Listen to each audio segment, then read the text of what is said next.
My name is Catherine. My husband passed away 5 years ago. We didn't have any children together, and I lost hope in life after losing my beloved husband. What he left me with was the daily company of my kind-hearted mother-in-law, who supported me without cutting ties even after my husband's death, and an unexpected $3 million in insurance money. My mother-in-law is a very kind person, and although we lived together shortly after getting married, I have never experienced any mistreatment or bullying from her, and she continued to support me even after my husband's passing. However, a new encounter came into my life. My new husband, Daniel, has a 20-year-old daughter named Irene. Despite being 20 years old, she is emotionally immature and I can tell that she dislikes me. But, as I wanted to make this marriage work, I wished to live with my family of 4, including my mother-in-law, in this unusual setup for 2 years.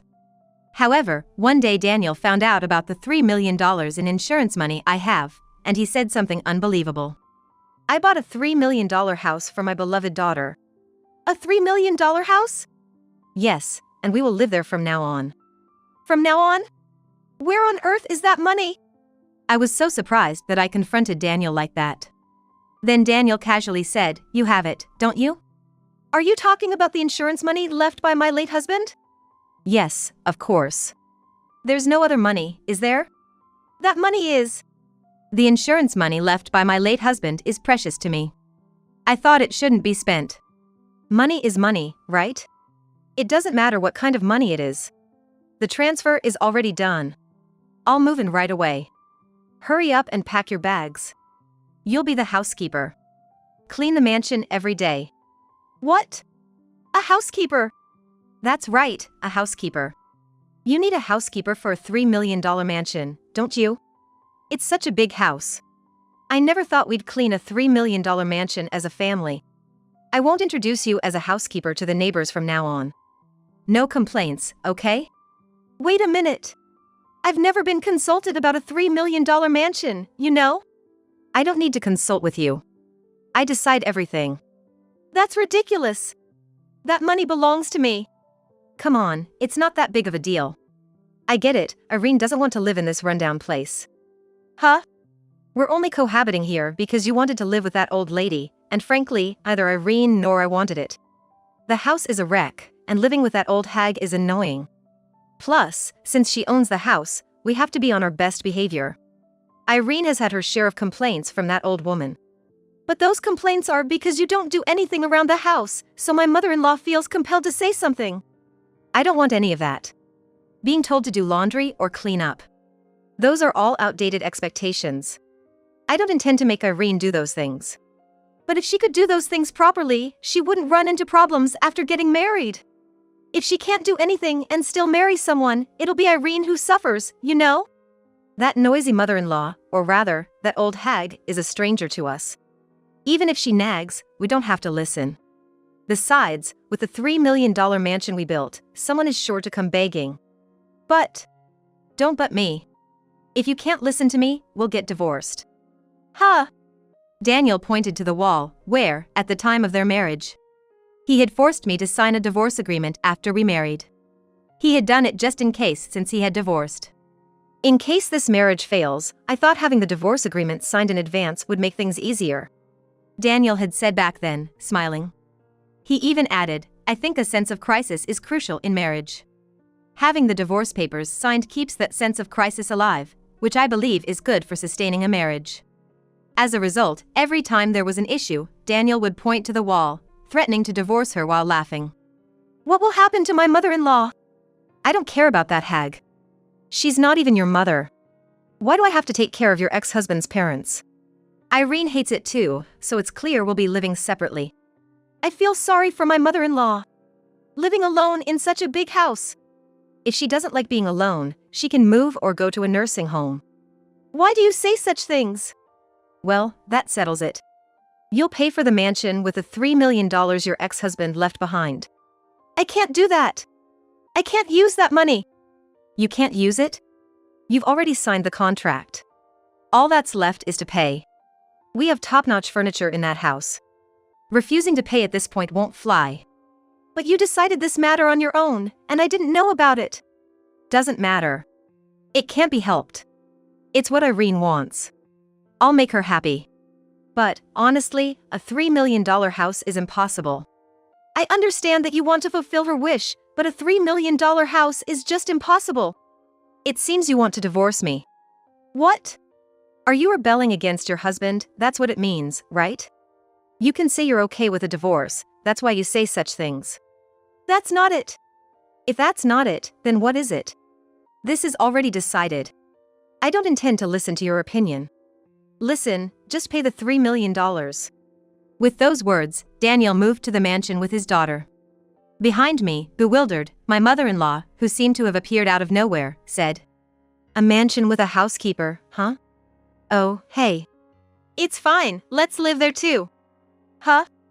I wondered how serious she was, but my mother-in-law said it with a smile. My mother-in-law is always cheerful and thinks positively about things. But this time, it's unlikely that she'll be so positive. After all, the most important thing to her is the $3 million in insurance money that her son left behind. Moreover, if we move to the mansion, my mother-in-law will have no place to stay. I don't know what treatment Daniel and Irene will give us. When I said that, my mother-in-law laughed and said, "So, let's buy our mansion." Huh? But that kind of money. Is Catherine planning to stay with that man every day? Are you going to listen to him and pay $3 million? If we live together, it's clear that you'll be treated like a housekeeper. And that daughter, Irene, is utterly useless. Your life will be at her beck and call. I understand that. But is it okay to separate? Even though we've been married for only 2 years. My son doesn't want you to suffer every day. If you really want that man so much, I won't oppose it, but if you have any doubts, now is the time to part ways. Indeed, that's true. Being threatened with divorce at every opportunity and being forced to endure a life where I'm treated like a housekeeper, my late husband would probably be more at ease if we parted ways. Okay, I'll do it. I think it's best to divorce. Well said. Then let's withdraw that amount. You should go to see the lawyer. I'll have a real estate agent I know come over. In this way, my mother-in-law and I moved forward with the purchase of a small mansion for us to live in. We needed the money for that, so rather than letting Daniel take away $3 million, we decided to use it for ourselves. But, obviously, we didn't need a mansion worth $3 million, so it became, even if it's $1 million, it's still expensive, but it's better to have good security, and considering the future, it's better to have a barrier-free place where we can use a wheelchair. A wheelchair? That's right. I won't always be healthy. It's too late to think about it when it happens. If we don't choose a house with an eye to the future, it will be a burden on you, Catherine. And if I make you suffer, my dear son in heaven will be angry. Don't make my dear Catherine suffer. But in this way, my mother-in-law and I worked out our opinions and decided on a high-end condominium. After the move was completed and the sale of the house we had lived in before was decided, a new life for my mother-in-law and I began. Living in the high-end condominium was comfortable, and the view from the large windows became my mother-in-law's favorite. It felt like our peaceful life from before had returned. However, it was during coffee time with my mother-in-law that Daniel, whom I had divorced, called. "Hey, how long do you plan to not move in? Because you're not coming, not only meal preparation but also cleaning is being neglected. Come over soon." Huh? Why? I said you're the housekeeper here, didn't you? Come over and clean the house. We can't survive on ready-to-eat food every day. A housekeeper should take care of our health. I don't intend to live there. What are you talking about? You're my wife, right? Come over and clean the house. I didn't say I would move in with you, and I don't recognize that house. Whether you recognize it or not, your opinion doesn't matter, as I've already told you. I said I bought this house, so you should follow that. Listen, you exist to be my wife and obey what I say. That's a wife's duty, you know. Why should I have to obey when it's something you decided on your own? That's exactly why I'm saying it. You are my wife. Wives don't defy their husbands. I'm no longer your wife. Even if I were your wife, I don't intend to obey. What? What do you mean? You said it, didn't you? If I can't obey you, it's divorce. So I submitted the divorce papers to the office. What did you say? Who gave you permission? It's not about who gives permission. You made that decision, right? Since I can't agree with your decision, I submitted the divorce papers. If you submit the divorce papers, you should receive a notice about it. I haven't received any notice.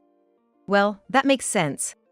When I submitted the divorce papers, I didn't know your address over here, so I didn't inform the authorities of your address. That's why the notice of the divorce filing should have been sent to our old house. How can you say that? If it's being sent by mail, why haven't you contacted me?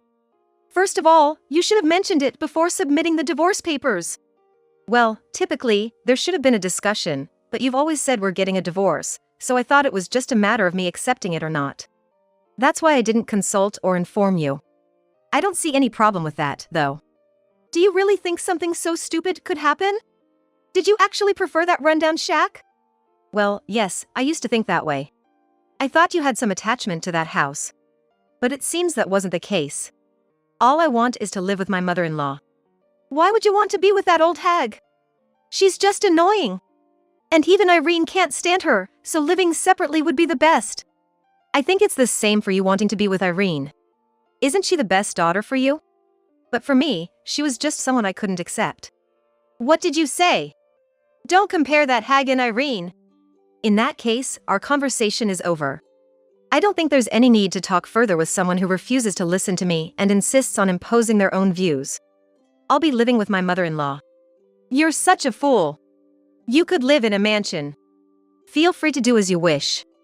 Fine, if you like that old dump so much, do as you please. I'm going to live in my mansion.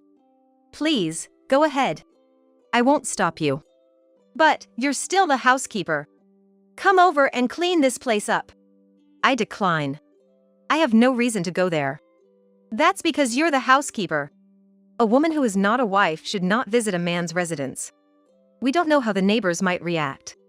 Why are you talking such nonsense? I said I'd hire you as a housekeeper.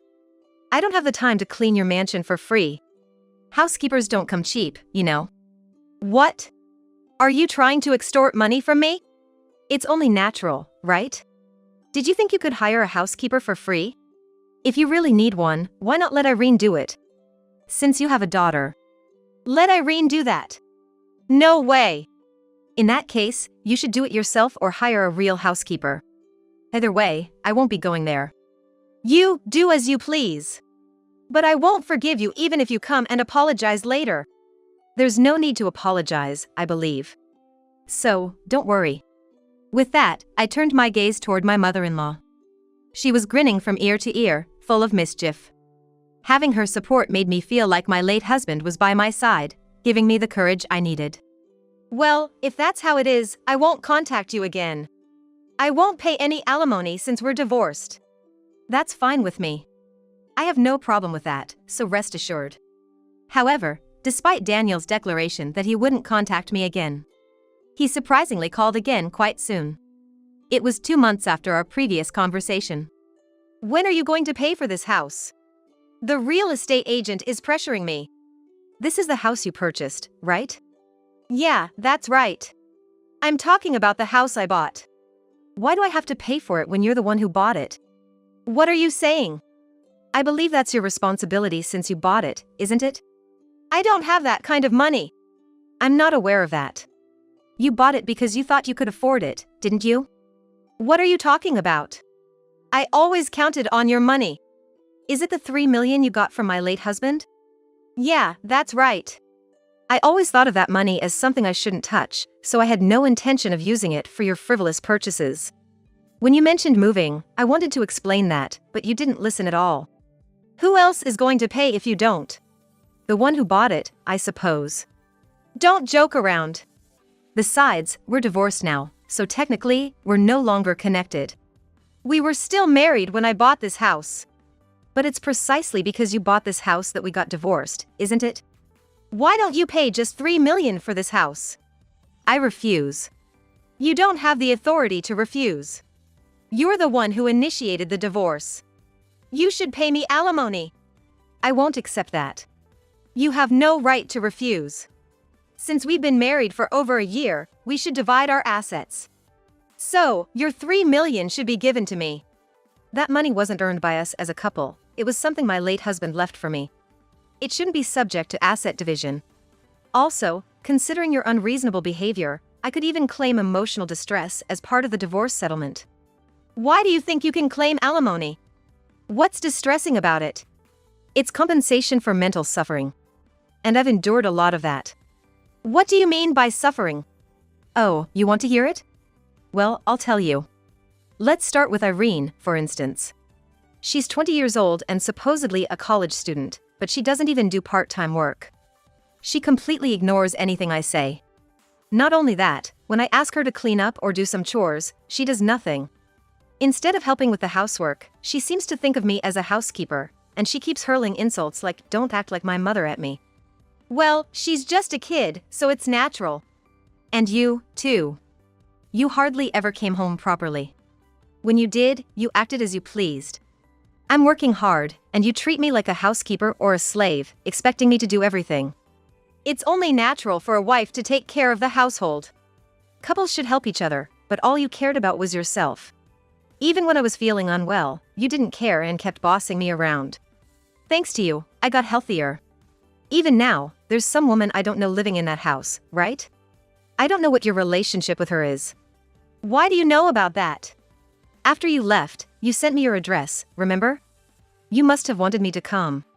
So, 1 month ago, during the day, I visited your mansion. That's when a middle-aged woman came out. Seems like you have a thing for flashy people. It was quite a surprise. I didn't hear about that. You probably thought it was nothing much. Well, it wasn't a big deal, but... So, what happened?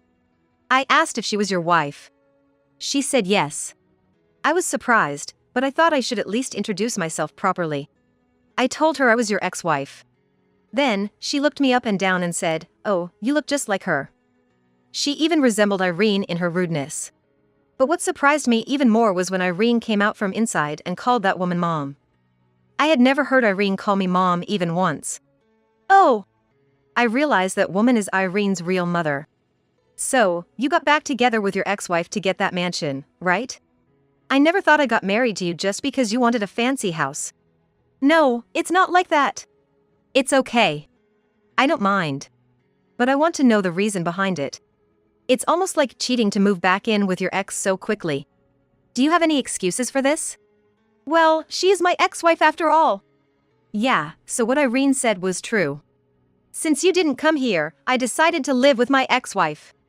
As a housekeeper? Yeah, that's right. I thought she'd at least clean and tidy up if we lived together. Irene was happy about it too. I see, a housekeeper. What's the matter? Is she really just a housekeeper? There's nothing else she could be. Actually, Irene has been sending me videos. Let me forward them to you. The video I forwarded was shot by Irene with her smartphone. It showed him and his ex-wife getting along intimately. And the conversation was, "Getting this fancy mansion was a great move, huh? Yeah, this was a piece of cake. That woman really thinks I love her. She's such a fool. When you said you wanted a divorce, I was surprised, but I never thought it was to get this mansion. But what would you have done if that woman had moved in here? I don't care. She's a housekeeper. I was planning to accept you as my common-law wife and her as a housekeeper. That way, she would pay for this house, and I'd have a housekeeper, too. Well, that's a shame. Even though I used to be a rich girl. She's a terrible woman, leaving at the last minute like that. I'll find a way to bring her here. Once she's here, I'll make her work like a slave for the rest of her life. Daddy, you're the best." Even though he says he's the best, he sends me videos like this. Irene is still so immature. Even if something like this comes, there's no way I'd fall for your tricks. Irene! Originally, I figured out that you wanted the mansion. In the end, you remarried me just for my $3 million, right? Well, yeah, that's true. I heard about the insurance money when we were dating, and it got me thinking. Until then, I was just playing around. I see. But living with you was tough. You and your mother were so naggy all the time about manners and stuff. That's why you didn't come home often. To go to your ex's place? Yeah, that's right. It was much more fun to be with her. It's only natural. Is it really natural? Well, we're already divorced, so I'm going to remarry my ex-wife. I was thinking of having you as a common-law wife and accepting her as a housekeeper. Congratulations, by the way. So, I'll give you a severance payment of $3 million. I'm sure you want a clean break from me too. You wouldn't want me to bother you anymore, right? I can't pay that money. If you really insist, you should go after it yourself. But I don't have that kind of money. What do you mean you don't have it? Do you know what happened to the house we used to live in? What are you talking about? That property has long been cleared. My mother and I are living in a $3 million condo. A $3 million mansion? There's no mansion like that around here. I never intended to live near you. But I bought the house for my mother. In reality, it's a $1 million high-rise, but I didn't want this guy to exploit me, so I lied. I planned to use the remaining $2 million for my mother. You said you wouldn't use that money. Yes, but I decided it's better to use it for my mother-in-law than to let you take it. Thank you. You did that with my money. What a nerve. Well, it was never really your money, was it? You're quite audacious. Darn it, now I can't pay for the house. Too bad. With that, I hung up the phone. Daniel must have thought I'd give up, but a month later, he contacted me again and wanted to meet. I declined at first, but he was so persistent that I eventually agreed to meet at a predetermined location. There, I found Daniel in a shabby suit. What's with that outfit? Aren't you having your ex-wife take care of your daily life? I couldn't help but blurt out, surprised. She only takes care of herself. She's always been that way. So, you like that kind of person? I guess it can't be helped. Once I regained my composure, I gave my husband a cold look. A person who only takes care of themselves, I imagine the mansion must be impeccably clean inside. Not a chance. The house has never been cleaned since then. It's like a dump. The house is so big that the mess doesn't stand out, but no one ever takes out the trash, so trash bags are scattered everywhere. Even though it's a luxury mansion, the living room is cluttered with food and the expensive sofa looks like a cheap one. It's unbearable. Oh, you like that messy state, don't you? You find it too constricting to tidy up like I do? You've got to be kidding me. Well, you chose it. Please, let's live together again. It has to be you. We're already divorced. I'll kick her out. But you've already remarried, haven't you? No, I haven't officially married her again because I don't want to. That's why I want to remarry you. I don't want to remarry either. Besides, I don't have any money left. There's no benefit for you. I know, but if we both work, we can manage somehow. Then have your ex-wife and Irene work too. It would be much more effective with the three of us, wouldn't it? Those two don't do anything. I can only rely on you. I'm the wrong person to rely on. I enjoy living with my mother-in-law more. Please, I'm begging you. Don't abandon me. If that's what you're going to say, don't ever call me again. You're not that kind of woman. Unfortunately, I am. With a disappointed look, Daniel fell to his knees and kept asking for help, but I walked away without looking back. Afterward, Irene, who had never been scolded no matter what she did, seemed to be quite angry this time. It was because her plan had gone awry due to her sending me that video. Moreover, the expected $3 million didn't come in, and in the end, they had to put the mansion up for sale. Irene moved in thinking she could live in the mansion, but it was put up for sale, and it was so full of garbage that she couldn't even go inside, so there were no buyers. His ex-wife came to live in the mansion, but the house was put up for sale. It was full of trash, and strange insects she had never seen before appeared.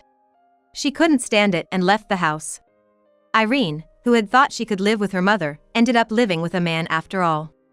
Daniel, abandoned by both his ex-wife and Irene, continued to live in the mansion for a while, but it was so bad that he eventually became depressed, moved out, and started a new life. However, the unsold mansion remained, with only the mortgage left, and it is said that Daniel is being chased for it. Daniel, who is suffering from depression while continuing to work, is exhausted, and he breathes repeatedly with vacant eyes, as if he has lost all emotions. He occasionally contacts me, apologizing repeatedly and pleading for help in a desperate voice, but I have no obligation to help Daniel, who is neither my husband nor my family, so I have firmly refused and blocked him. Daniel, who is currently living in a small apartment, should not be able to pay off the debt, and it is said that he is on the verge of starving.